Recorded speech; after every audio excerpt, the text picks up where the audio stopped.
November 17th, 2017, that was the last time Trevor Lawrence lost a football game. Clemson quarterback Trevor Lawrence, only a sophomore, is looking to lead the Tigers to a second straight national title. He has not lost a game as a collegiate. In fact, he hasn't lost many games in his entire life. Kelly Price had to dig deep into our archives to find lowlights of that night. The pride of Cartersville last lost a football game. In 56 high school games and 29 collegiate games, Trevor Lawrence has only experienced 3 losses. 2 of those came in his freshman season at Cartersville High School, followed by back-to-back state championships.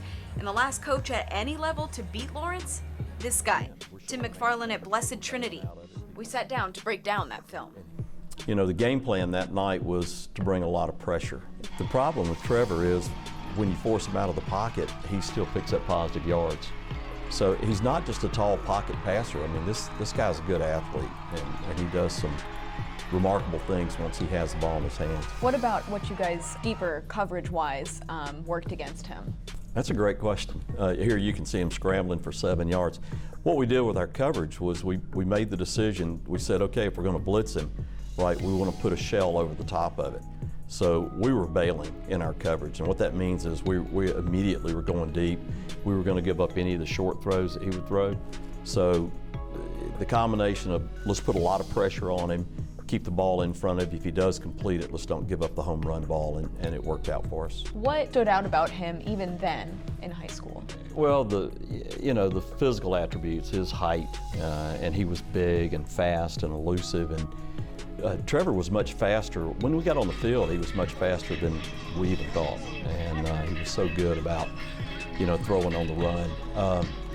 But the intangibles, he was such a committed player, a gracious young man after the game, and I know this was heartbreaking, but I was impressed with how he dealt with it, and he congratulated us.